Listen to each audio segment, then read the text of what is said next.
Hi, and welcome back to AMC Presents. Today, our founder, William Ford, is talking with virtuoso violinist Bella Hristova and internationally acclaimed composer David Serkin Ludwig. Bulgarian-American violinist Bella Hristova has won international acclaim for her expressive nuance and rich tone and impressive power and control. She has distinguished herself on the world stage as a performing artist with a remarkably diverse repertoire and bold approach to programming. A recipient of the prestigious Avery Fisher Career Grant, she has won numerous awards including first prize in the Michael Hill International Violin Competition, first prize in the Young Concert Artists International Auditions, and is a laureate of the International Violin Competition of Indianapolis. Hristova began violin studies at the age of 6 in her native Bulgaria. After gaining accolades following master classes in Salzburg with Ruggiero Ricci, she studied with Ida Kavafian at the Curtis Institute of Music in Philadelphia, and received her artist diploma with Jamie Laureate at Indiana University. Hristova plays a 1655 Niccolo Amati violin, once owned by the violinist Louis Krasner. She lives in New York City, with her husband David. David Serkin Ludwig served on the composition faculty of the Curtis Institute of Music for nearly 2 decades before being appointed Dean and Director of Music of the Juilliard School in June 2021. He was honored by the American Academy of Arts and Letters as recipient of their annual award in music.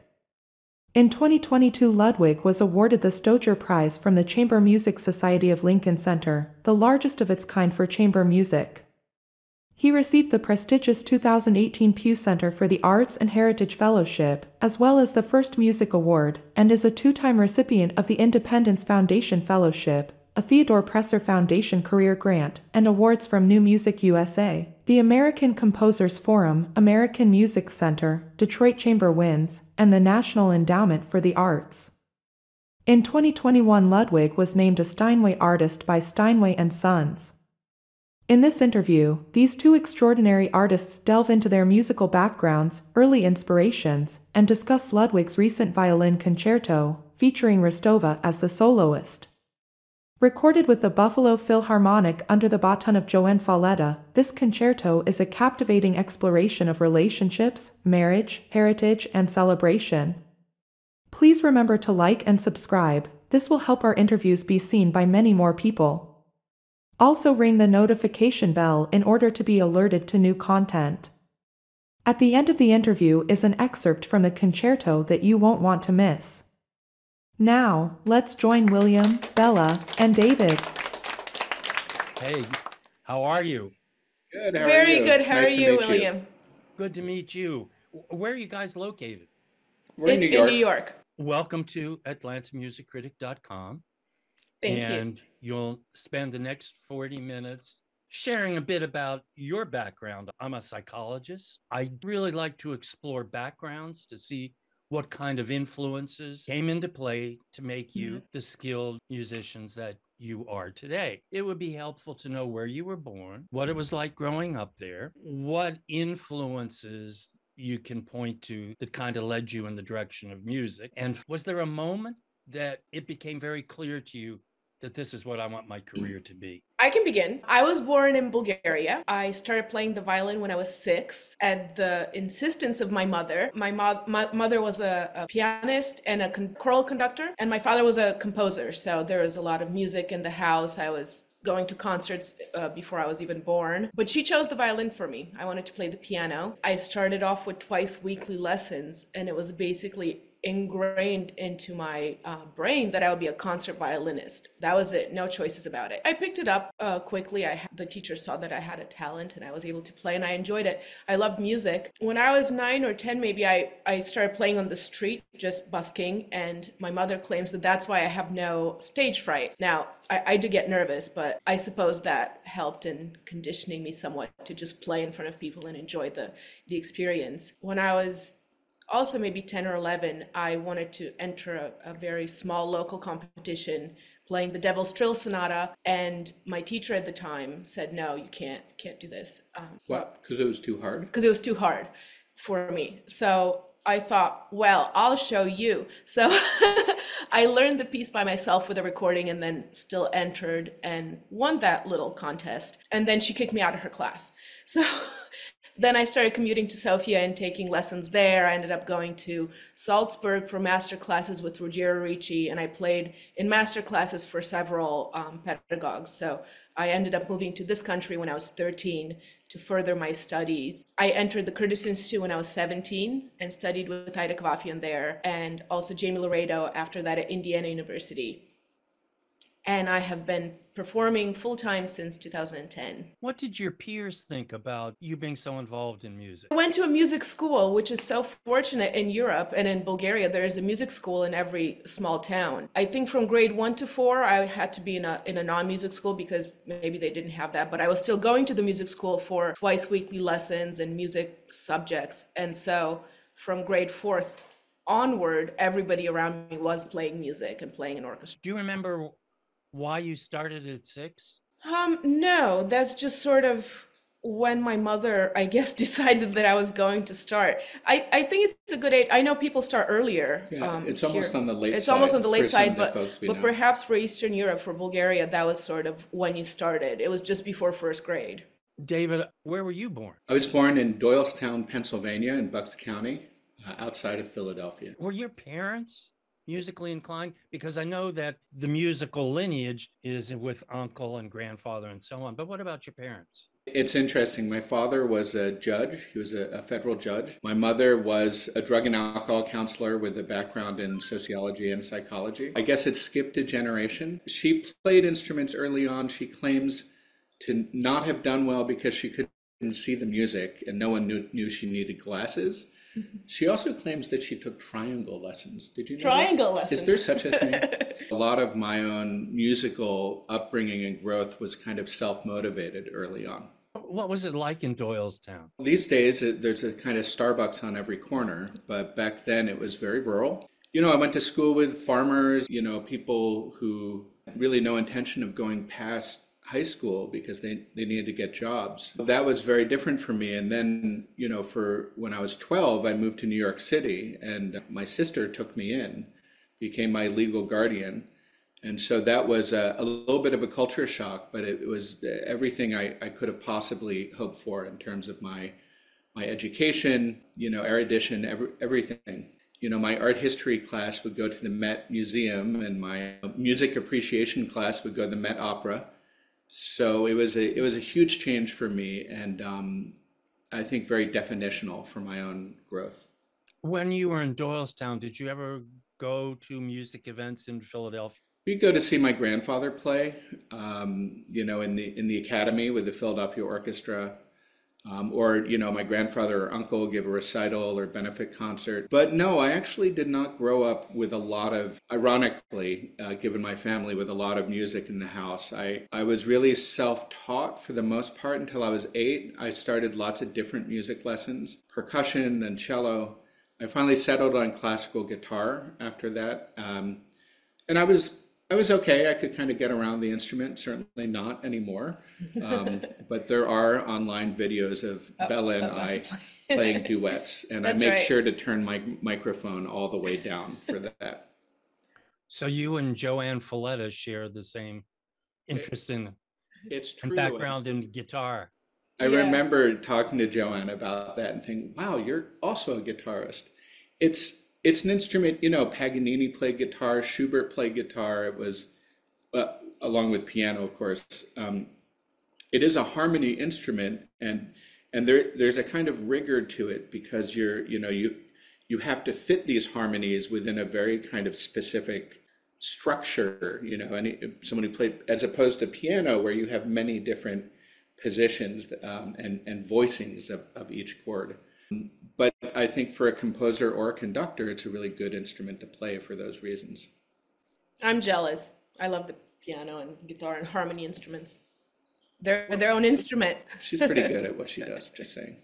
Did you spend much time with your grandfather and uncle? I did. My grandfather passed away when I was a teenager in 91, I think. He was 88 years old. He was just my grandfather to me for the most part, and it was... it's strange. It was just normal for me to go to a concert at Carnegie Hall and see my grandfather playing. or in Philadelphia or some other city.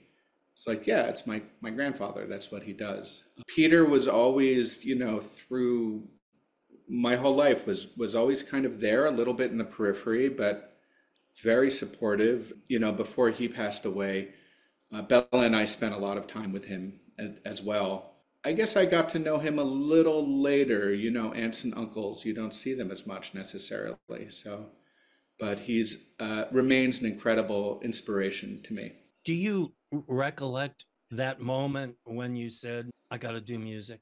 It's hard to say, because until I was about 5 years old, I wanted to be a steamroller, and then realized I couldn't do that. I was really interested in playwriting, actually. It's interesting because playwriting in many ways is like composing. It's just you have actors instead of musicians. You have a script.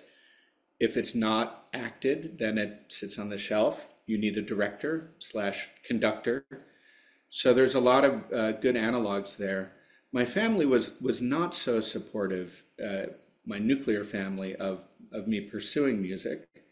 And I was very good at art history, actually, interested in it. But so when I went to college, which was Oberlin, which had a conservatory, I kind of went there hoping to switch into the conservatory, which I did. But I began as an art history major, mostly because I had been kind of deflated, I guess, a little bit. It's true. I think Peter was also told he shouldn't go into music. And it's the kind of thing some families with musicians know, that there's just not a lot of time for other things if you're, especially if you're successful as a musician, and it's something you have to be wholeheartedly devoted to. And that's not for everyone. So it's this kind of like, all right, kid, if you want to do this, you got to do this and do it on your own. I lived in Vienna. I switched to the conservatory, and then just was music all the way through a PhD and lots of other schools. So this is a question for both of you, and kind of following up on that. Do either of you listen to music now? Not a lot. Some, but not a lot. First of all, we don't put music on as a background. So if we do listen, it's actually focused listening. I like listening to music when I drive. I don't drive much, but if I rent a car and I have a 2-hour drive, I have good earbuds. So actually the sound is pretty good, and I'll listen to piano music, often his grandfather. I listen to a lot of popular music, actually. I grew up with pop music, and as a guitarist, there's a kind of natural, if you play classical guitar, then you can be in bands and so forth, which I attempted to do. I'll listen to music a little more than Bella. Cook sometimes. We have some jazz playing. Sometimes. And Bella loves the Christmas music. Oh yeah, I do. That many of us who grew up in the United States are like, enough already. I love Christmas because music. she didn't grow up with. Sometimes I put it on like this time of year. Right, Christmas in April. But to answer your question, also, it's not. We don't like. If I'm going to listen to music, I probably have a score in front of me because I'm studying it. It's a little bit of a busman's holiday. It's not that we don't enjoy music. Of course, we enjoy music very much. But we go to concerts. We go right. Yeah, exactly. But I think both of us also really enjoy quiet time. It's nice to have some silence. Yeah. Who are your favorite composers? Beethoven and Ludwig. Of course. So you mean Ludwig and Beethoven? Ludwig and Beethoven. Yeah, that works. How about you, David? I'm happy to answer it. I love Schubert a lot. Janacek, I love. I mean, I could just go on. Yeah, Brahms, Bach. Right. But Bartok, so Bella is a Beethoven person, and I'm a Mozart person. And we have ridiculous debates about that, because, of course, it's not a question to be answered. How about contemporary composers? Ludwig. Good. You're very good. Yeah. Contemporary composers. I mean, there's so many colleagues I have whose music I adore, and so many people who I adore. Certainly all of my colleagues at Juilliard, I'm kind of in awe of some of the music they make. My teacher, John Criliano, there is an extraordinary composer. I mean, there's just so much. Yeah, John Criliano is incredible. I've played some of his music, and Joan Tower, Ellen Zwillick. Joan those and are Ellen, icons. Incredible. Unsuk Chin is amazing. Yeah. Her teacher, Ligeti, his teacher. I mean, you can go back. There's a kind of musical inheritance that you hear in composers' music. And that's a special thing, because when you study with someone, in a way, you're studying with their teachers also. All these contemporary composers, many of them have that kind of musical lineage. Wynton Marsalis. He's He's one of a kind. Really. Bella's been playing his concerto, and he worked with her on it. I could go on it. Yeah, we're big fans. Yeah. Obviously, I'm in Atlanta. And of course, the Atlanta Symphony under Robert Spano had the Atlanta School of Composers. And one of the characteristics that I found about that particular group of composers was a certain accessibility and listenability about the music. For sure. That seems to be one of the strengths of American classical music at this point. Fair to say in your judgment? I think it's very fair to say. It's a direction that we've been moving for a while now. I think that, this idea that new music is this kind of very abstract bleeps and blips and all that really goes back to the 60s and 70s. But, even by the 80s, we had, minimalism becoming very mainstream, a lot of commercial music, popular music making its way into classical music as well, and kind of intermixing. I think if you went to Spotify now and listened to people's playlists of top American composers, you would hear very accessible, very palatable music, some of which sounds like kind of even some indie rock or like Muse or Radiohead or some of these really terrific bands. So I think there was, I studied with a film composer years and years ago who said, there's only so long an audience can put its finger in its ears and say, that's interesting. So, and I agree with that. I mean, what are we doing if not trying to communicate? And if you are communicating on a level that's so complex or, analysis of analysis, ultimately you're doing the opposite of communicating. You're pushing people away. Yeah, well, and to add to that, I think audiences have really responded to hearing from the composer, whether it's a slightly more complex piece or more accessible. I think if the composer is there and they see him or her and on stage or them, they say, this is what you should listen for. Just a couple of little waypoints that makes a huge difference in connecting with the piece and seeing that a human being wrote it and they're speaking to the audience, and it's great. Yeah, I mean, it's a really good point. I remember seeing Oliver Nussen, who was one of my teachers and a great friend, who wrote, the music's not instantly accessible. It's not like early Beatles or anything, but he was conducting his piece. He turned around the Philadelphia Orchestra audience the Friday afternoon, which is probably the most conservative audience that they have. I don't know. But he turned around them and in a very gentle and charming way talked about his piece, as Bella says, added some waypoints like listen to this and then this represents that. And the audience went bananas. And it was not easy music at all. Right. But it's that connection. It's about the connection from the stage to the audience, and it's true. One of the things I've talked about with other composers is the fact that if you're a contemporary composer, if you have one public performance of your music, that may be the only performance you'll have of your music. Obviously, that hasn't been the case for you, but how do you move beyond that one time, here's my piece, never to be heard of again? What's the magic? Yeah, they say the hardest performance is the second one for a composer. Relationships determine results, which as a psychologist better than anyone. And it's important to have good relationships with people and to have friendships. And out of that comes advocacy. I would hope that no one's playing my music just because we're buddies. But it does mean if you're a good colleague, people will spend more time getting to know your work and take it more seriously as well. Yeah, well, and there are more and more consortium commissions, which our concerto is a consortium commission where you start off with a commitment of, in our case, 8 orchestras. So that's already 8 sets of performances, and then the word gets out. Everybody wins, whether it's an orchestra setting or chamber music festival, because you get local premieres. Each organization contributes a smaller part of the commission fee. And you get those performances, and hopefully you get a good recording that you can really share with others. Yeah, but it's increasingly true that consortiums are the way to go. There's less of a need for kind of ownership over a piece. The piano trio, my 4th piano trio I just wrote, I guess, last summer, was done at Menlo, but it was also a consortium with Chamber Music Society of Lincoln Center. That's your fifth? It's my fourth. And then also Friends of Chamber Music Kansas City. So built into the commission is 3 performances. And Reno too, the Apex. They're also commissioners. Really? Yeah. So they're playing it hasn't also? been scheduled yet. Amazing. There you go. How does that consortium get set up? There's a lead commissioner. You know, people call each other, hey, do you want to commission this person? Would love to.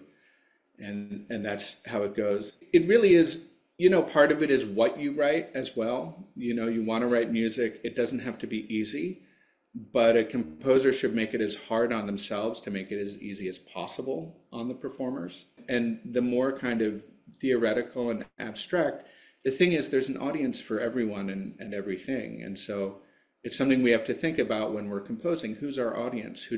What's our ideal audience member? And if that's a little more broad, then you're more likely to get more performances. Actually, that was a question I was going to ask.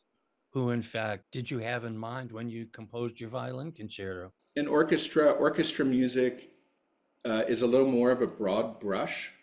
You know, it's such a big instrument, the orchestra. You know, you have 80, 100 people there on stage. So the brushstrokes are a little bigger and a little more direct, I feel like, than chamber music, which is more intimate. And it's something so special about live music, is being in that moment, being in a hall with other people. The orchestra piece, I want people, really anyone actually, to be able to listen to it and get something from it, and draw from it. David has been at all the performances, and it really has made such a difference that he says a few words, actually a few minutes of words before each performance.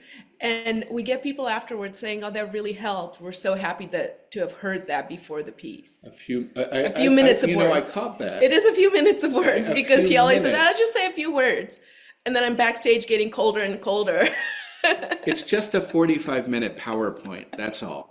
You composed this in 2016. Did you two have a conversation and say, hey, wouldn't it be nice to memorialize our wedding ceremony and our legacies? How did that all come about? I think David finished the piece in 2015. It was premiered in 2016. We got married in 2015, which means probably the consortium conversations had started in 2014. So the lead commissioner was Vermont Symphony, and Alan Jordan was their executive director at the time. I think the idea came from him. Like, why not make it about your marriage? Or was it from you? It was not from me. It was not from him. So it was, I think the idea was suggested to us because of the timing of everything. We did not have a conversation because I wanted David to write the piece he really wanted to write without any influence from me. And then once he was 95% finished with it, then we went through the part and sort of fleshed out some details. So is it safe to say the majority of it was not a collaborative effort between you two? I mean, I'm sure along the way that I checked a few things with you and probably got yelled at just a little bit. Well, I think that all came at the end. I'm sure along the way there were little snippets. No, but I think David wanted some surprises in there too, like the second movement, including the bit from my father's piece. Some Easter eggs. Yeah, a lot of Easter eggs. You know, Alan approached me about this commission, and we got 8 orchestras together, as Bella mentioned. And he said, make it about your marriage. That would be great. Because actually there aren't that many concertos written for a spouse, for their spouse, actually. Not many. Bartok, yeah, third, right? For his wife, for Dita. And it may be a couple of others. I felt like it might be like a little too narcissistic to write a piece about our marriage, but I like the idea of talking about what marriage is supposed to be. You know, empathy, communion, connection, partnership, commitment, all those good things, all things we could use more of, it seems, every day. And then I really like the idea of the ritual of marriage. I like the idea of ritual in the sense that many rituals are universal, not to get too Jungian on you, but and so I like things that can express commonality between people and humankind. So that's really what the piece is about. And it's about the wedding ritual. It's about the before the ritual and dances and preparation, and then it's about an actual wedding procession is the second movement. And then the third is the celebration of a community that comes around, these two souls who have promised themselves to really entrust each other's well-being between them. Yeah. Like if you were out having spaghetti at a restaurant, say, I've got this idea, and write it down and then take it back and develop it. Or do you sit at your piano? How exactly do you do that? He does write things down. He takes notes. He has a little tiny notebook with him everywhere. That's true. And I also, look, I have like I always carry around like little pens that I can kind of hide. Find a program or something and Right, scribble something. for ideas. And it's not always notes, sometimes it's third movement, begin fast, then, have violins play, sometimes it's words, sometimes it's even a drawing of a shape. There are many entry points into composing. For me, I compose very much like a writer would write. I begin with a draft and then refine. I find that, and with some of my students, they start with measure 1, then measure 2, then measure 3. And I say, if I asked you just to write a story, is that how you would do it? You'd write the first sentence, the second, you would come up with a plan. But for me, my process, I'm still a pencil and paper person. I have not taught many lessons in the past 10 years where a student doesn't come in with a laptop, but many of them still sketch on paper also. And if they don't, I encourage them to, because I think it's important to you need a little struggle, you need a little rub in order to I think, open up your creative mind, rather than clicking a note, hearing it and saying, well, that sounds good. So it's that kind of thing. Do you handwrite it out, or do you use a computer program? I handwrite it out. Sometimes it's complete scribble. Sometimes it's very clear because it's so clear in my head. Sometimes it's a scribble, which means I know I have to refine it. And then I have a copyist that I work with, and we kind of generate this score on the computer.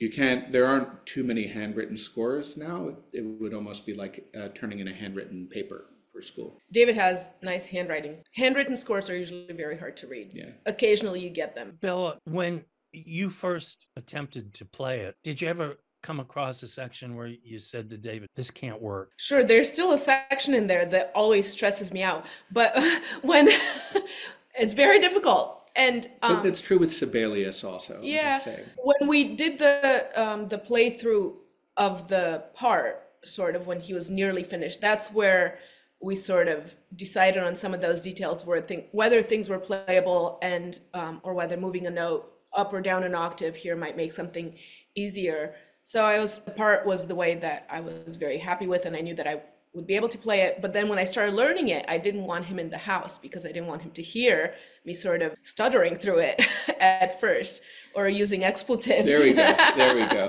Yeah. So for a long time, I did not practice the piece while he was within earshot. And when you first heard the piece performed, David, were you happy? Oh, yeah. I mean, first, it's really the first rehearsal. And it's tough because it's still very inchoate, the piece. It hasn't come together. It's the first rehearsal. So you have to temper your own nervousness. Like, does this not work? With give it time, give them a moment to learn their lines and to coordinate it. Well, the premiere was conducted by Jamie Laureate, who was my dear teacher and who also actually officiate our wedding. Yeah, so he's a mentor for me as well. He's a long-time we family. were in trusted hands for sure. Yeah, it's a very good question. The very opening of the piece is this kind of explosive moment. And actually, when Bella and I were very first dating, I thought, if I ever wrote a concerto for Bella, this is how it would begin. Uh-huh. So then 5 years later, the opportunity came. 5 years, right? Yeah. Yeah. And that opened the piece and tied in very well with this idea of kind of two souls that are separated and then come together over the course of the first movement. When a composer says this was inspired by, there may not be necessarily conscious or even logical connections between the inspiration and the music, but it still happens. Does that resonate with you? Oh, of course. Yeah, I mean, we are the product of our inputs, of our experiences. So our associations are built out of every person we meet, every cultural experience we have, and we're just an amalgamation of that. I don't think there's a lot of so-called original things to be done, but I do think that given what's original is ourselves. It's our own identity. There's never been me before, and there never will be again. So I think that that's for all of us important to get into, to see what's, what resonates in us, like a bell when we, or something, we get near something and it starts vibrating and starts ringing. I think we all hear the same piece of music in different ways. Everybody experiences it differently because we're all unique and bring our perspective and experiences to it. Nobody hears the same piece of music, just like nobody reads the same book. Everybody sort of shapes it in their own way. We've been at concerts where our disagreement is not about the quality of the playing, but in fact the piece itself. And we heard it both totally differently.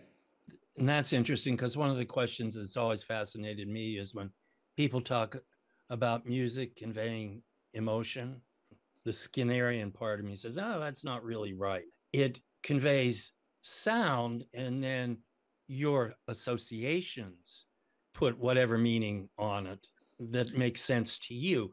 But inherently, and this is kind of what I guess Stravinsky said, music is just music. But we all bring to that our experiences and our decisions and our understandings and all of that. So each piece of music becomes, in a sense, our own, which I agree totally with you, Bella, about what you're saying. Yeah. Well, so B.F. Skinner, and then Stravinsky for sure. And I think Stravinsky's, as I understand it, the idea is, I think he said basically music cannot express anything on its own. And so he took issue with that very romantic overexpression, because he felt like the performer was getting in the way of between the creator and the listener, not interpreting, but in fact inserting their own kind of ego into it. I don't think a lot of composers feel that way now, but it for the time, this kind of anti-romanticism was very prevalent. Is that a cat or a dog? That's Schmoopy. He came to say hello. We have 4 cats. Right at the end. Okay. We're over there by the window, and one is probably asleep somewhere. Wonderful speaking with you. This was great. Thank you. Excellent. Take care. Bye-bye.